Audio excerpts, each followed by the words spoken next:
Please welcome our next panelists to the stage, Dr. Mohammed Ali Pat, Julio Frank Professor of the Practice of Public Health Leadership, Harvard, Ms. Mariami Bari, Head of Impact-Based Finance at Societe Generale Corporate and Investment Banking, Mr. Ibrahim Az-Zu'bi, Chief Sustainability Officer at the Majid Al Futtaim Holding, and Her Excellency Ms. Khawla Al Mehairi, Executive Vice President of Strategy and Government Communications, Dubai Water and Electricity Authority.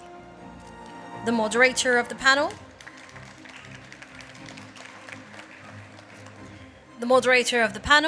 Ms. Aisha Valiani Robertson, who is the Senior Specialist Advisor to the UAE Gender Balance Council in the UAE government. She has over 10 years of experience researching and advising on issues of gender and minority rights in law and policy in the academic, international organization and governmental spaces. I'll leave it to you, Aisha. Please be mindful of time. Thank you. Your Excellencies, distinguished guests, distinguished panelists, good morning.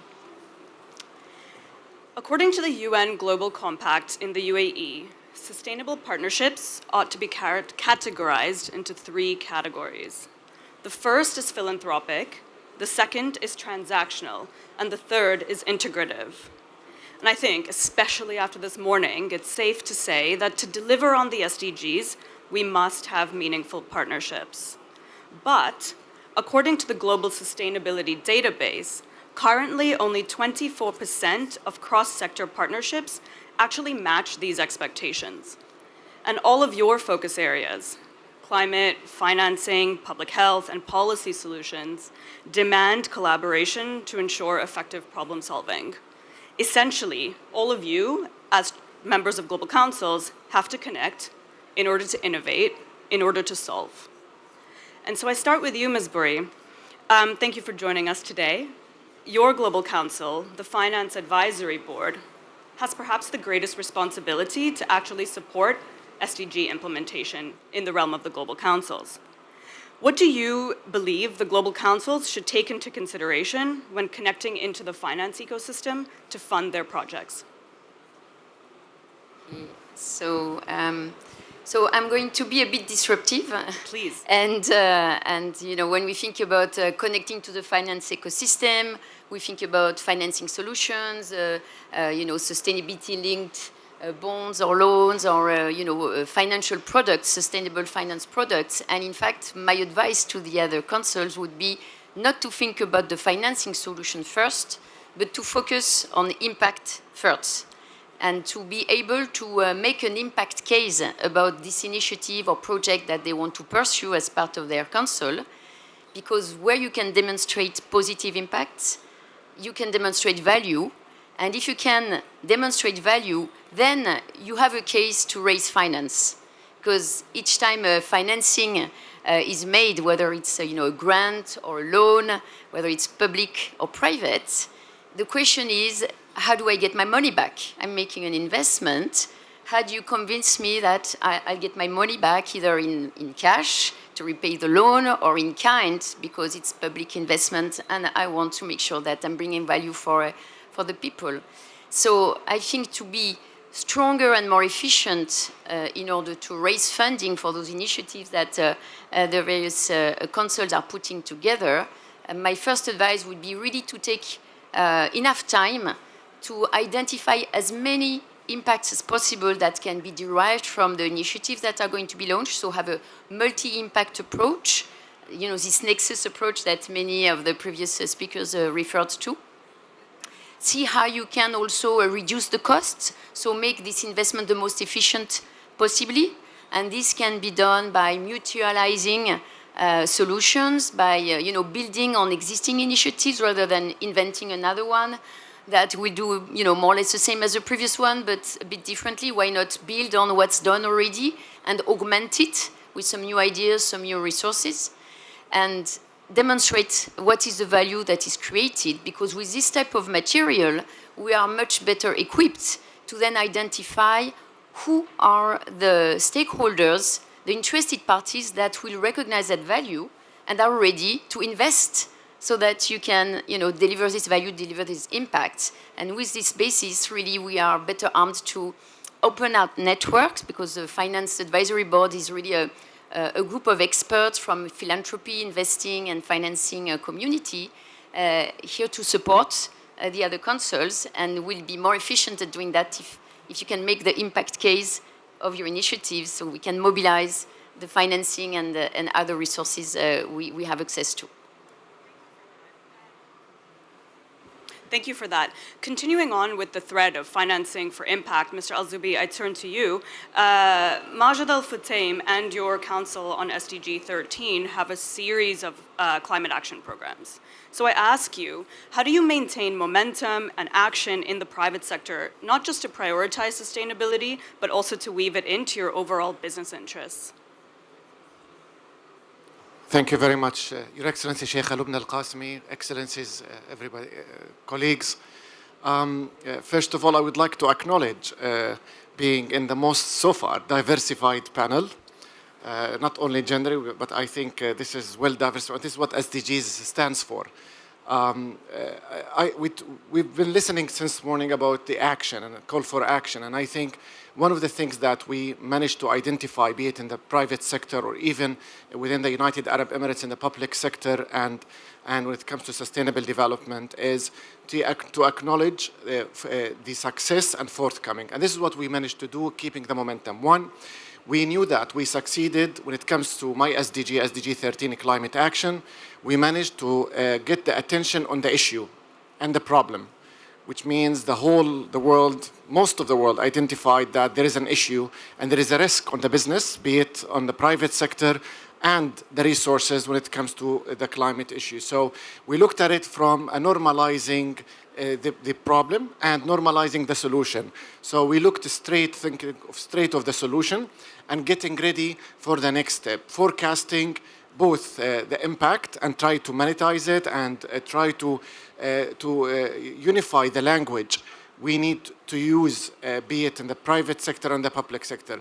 So what we've done in the private sector is we looked at the opportunity and the solution and how we can embed this solution because the whole world identified the problem. We did not waste time looking at the issue itself. We knew the issue, but we looked at how we can embed and manage such risk as being part of the business and business model, and look how we can even do well by doing good, how we can increase revenues, and the rest will come by default, because if you look at the solutions and acknowledge that this can be an impact of the business and look at it as pure business model, and this is where the momentum will come by default.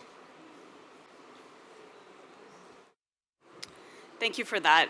Now, continuing on with the point on momentum, Dr. Pate, you chair the Global Council on SDG 3, and the Health in Your Hands initiative has actually made knowledge accessible to communities and practitioners around the world, which in many ways is a real manifestation of partnership. Could you tell us in brief about the initiative, but specifically also how you engage diverse stakeholders to come together to increase access to healthcare? Thank you. Health in Your Hands initiative is a legacy initiative in the first term of our Global Council, which we're building on now in the second term of the Council. The Council itself is an amazing multidisciplinary, multi-sector group of professionals, practitioners, academicians who've come together to really see how to catalyze momentum around SDG 3, but also linked to all the other SDGs. As we've seen with COVID, health is linked to all the SDGs, in fact. And how do we come together and think, organize, and catalyze impact? There are 4 domains that we would measure in terms of our success. The value add of this multi-stakeholder collaboration. What is it that we are uniquely positioned to contribute in this arena? Innovations, organizing them, harnessing them, and driving impact at the country level is one that we feel that this council can contribute in that direction. Secondly, the impact itself at the country level, because I think Mary Amy mentioned that what is it that global partnerships exist, but they're only meaningful if they touch lives at the country level, at the local level. How do we reorient those innovations? The 50 that were harnessed in the previous term, and then the 10 that were selected as sort of the most impactful, and how do we advance them so that they touch the lives of people? Third, how do we leverage the resources and the capabilities existing between members of the council and the institutions that we represent so that we drive this agenda? Because at the end of the day, it's resources, and how do we leverage those resources for much bigger impact? Not only financial resources, but the time of people, the intellectual capabilities that exist. And then finally, in terms of the duration of it, impact takes time. Partnerships, SDGs, whatever partnership takes time. And so we're building on what was developed in the first term of the Global Council 3 to accelerate progress out of the SDGs. The 10 innovations that we are focusing on in this Health in Your Hands platform really goes beyond maternal and child health and basic health services to other things like food and nutrition, empowering frontline health workers, using technology and innovation, digitization, gender. Those are all embedded in those core sub-select innovations. And there could be more, but at least it's a good start to see how we can move forward with them, not only in connecting them with the Financial Advisory Board for financing, but also in learning what are the structural constraints to innovators. There are many pilots out there. Every corner you'll find a pilot of an innovation, but what are the constraints to scale? The policy constraints, regulatory constraints, and the financing constraints. How do we learn from that, and how do we share that learning among ourselves and with others in developed countries, but also in developing countries? That's the approach that we're taking in our council. Thank you, Dr. Pate. I think it's interesting what you've mentioned because it speaks a lot to the kind of activity on the ground and as we mentioned, kind of spreading knowledge and resources. But you also highlighted the importance of the policy environment and how that should be conducive to action. So I turn to you, Your Excellency, Khawla Al Mehairi, and I ask you, you're here today representing Dr. Tatiana Teplova, who is chairperson of Global Council 17. And as I understand it, the vision of your council is to strengthen implementation of the SDGs, specifically to enhance policy coherence for sustainable development. But in order to do that, you have to support policymakers in diverse governments, in diverse countries, not just at the federal or national level, but even at kind of local levels, to understand the SDGs and to embed them across their policy priorities. So how are you using digital technology to make this happen? First of all, good morning, everyone, esteemed guests, Your Excellencies, ladies and gentlemen, thank you for being here today with us. First of all, Aisha, basically I would like to state a very important fact. When it comes to successful partnerships, everybody has their own criteria and definition for successful partnerships, but I do believe that the Global Council is a great example of collaborative partnerships as we convene here, the capabilities, as Dr. Mohammed stated, along with the resources, as well as consensus on multilateral challenges in order to pull our effort together to basically scale up the achievement of the SDGs. Marrying the multidisciplinary and interconnected nature of the SDGs, I do believe that the councils have a great potential to develop integrated policy solutions and enhance policy coherence for sustainable development, which is referred to as PCSD by SDG target 17.14. And policy coherence is very critical in order to ensure that today's actions taken by all stakeholders, whether it being governments, private sector, even the civil society, and more importantly, our councils, do not undermine the prospects of the future generations. And as far as successful partnerships are concerned, as stated by other panelists and today dignitaries and guests, they must be meaningful and tangible with great potential to create value. So successful partnerships from the SDGs point of view are built on whole of government and whole of society commitment to policy coherence for sustainable development with solid planning, time-bound targets, and basically to ensure that alignment is there between the short-term and long-term priorities and the good management of the tools and the technologies in hand to basically help decision makers to make impactful decisions that would show you basically the progress towards these SDGs and their relevant targets. Monitoring progress is quite important. I believe most of the panelists today talked also about the importance of having flexibility within the system itself, or the institutional system that you have in place, to basically adjust and adapt to change and deliver expected values and results. We've seen basically, Aisha, during the pandemic, when it hit the world, many multilateral systems being basically criticized for not being ready to deal with the pandemic, and as a result of that, many lives were lost. Poverty eradication was impossible. SDGs were basically were put on hold, and what we need is a better world, a better UN, a better collaborative partnerships to be able to move forward and make sure that people do have access to education, do have access to their basic rights according to the Agenda 2030, as well as having access to sustainable financing, which also is one of the key challenges as we move into the future.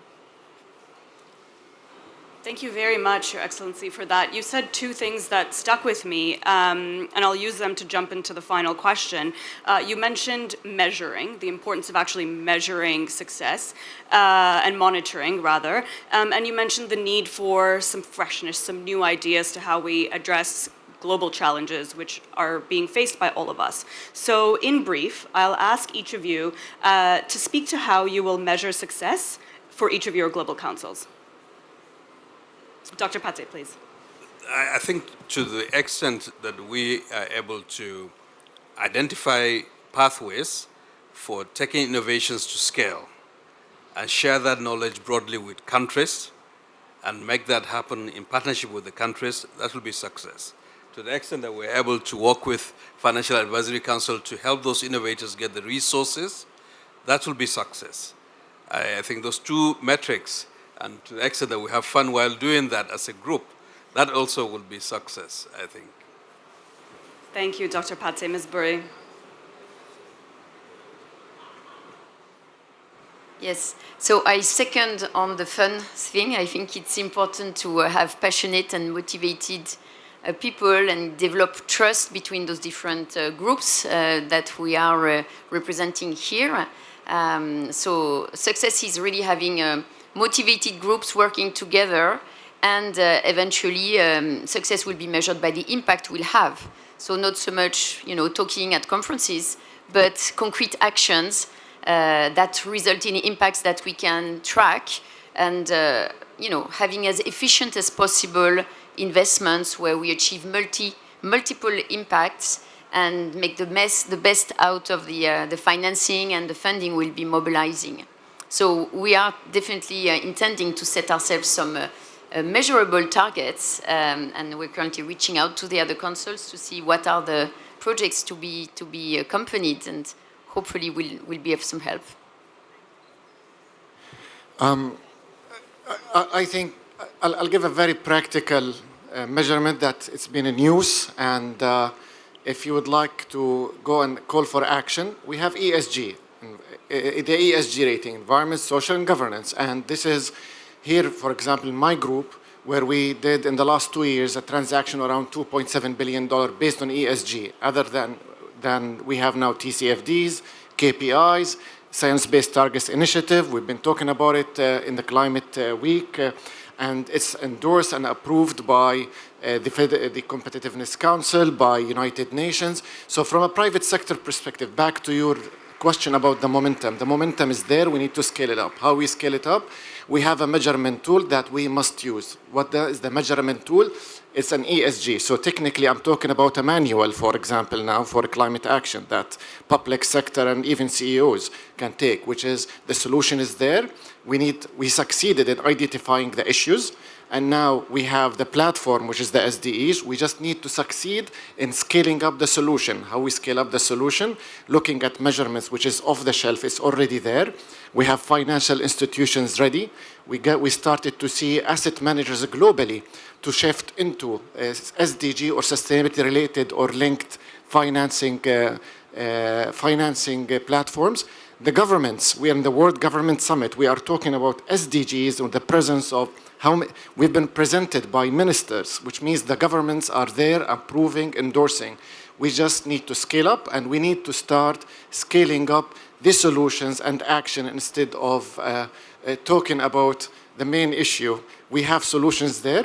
Just let's scale it up, let's work together, and this is, I think, what we succeeded. The SDG counts as the best example you can give globally for any solution. We work a lot together. We have a meeting after this, the two councils, for example, on how we can work together on sustainable finance, the partnerships. So there is a great model to be maximized, and you talked about the UN, Khawla, and I think the United Nations, if you look for a good example now, if they want to reinvent for post-COVID-19 era, I think what the United Arab Emirates did in the SDG councils is a great example that can be taught and can be put in a manual for international multilateral organizations. So that's I think, for me, the measurement now is how many impacts we can see from other the WGS of the world. If we can see a cloning of what we do here in the United Arab Emirates from a government level and from private sector level. Thank you, Your Excellency.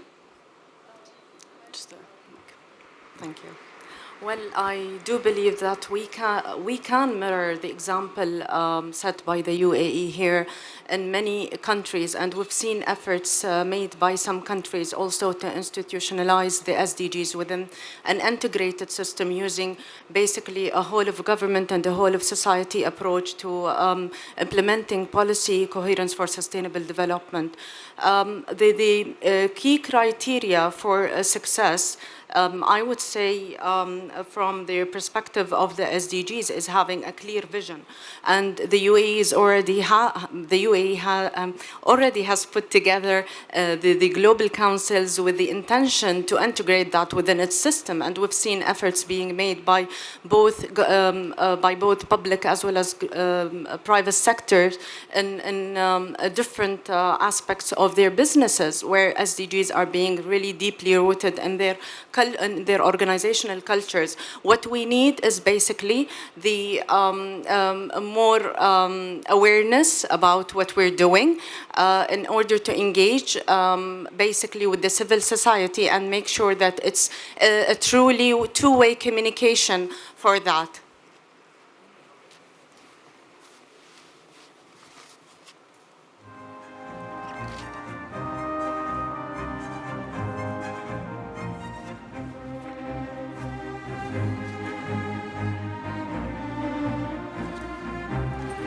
So we've just seen how our leadership is being present in every single aspect and place, and basically engaging with the people, and that's what we truly call a political commitment that, if could be mirrored around the world, would set a great example for everyone. And apart from the vision, obviously we need to have measures, and we do have a very solid program when it comes to policy coherence for sustainable development. We're also trying to work on some knowledge products as well as some technical tools that would help elevate or escalate the achievement of the SDGs by using dashboards, and this is one of the things that we have had the pleasure to talk to you, Ms. Mary Buri, about, and I believe in the past. Yes. Thank you. Thank you very much to all of you. I know we're short on time, but could have a much longer discussion. Thank you for sharing your insights and for a discussion that was both uplifting and practical. Thank you.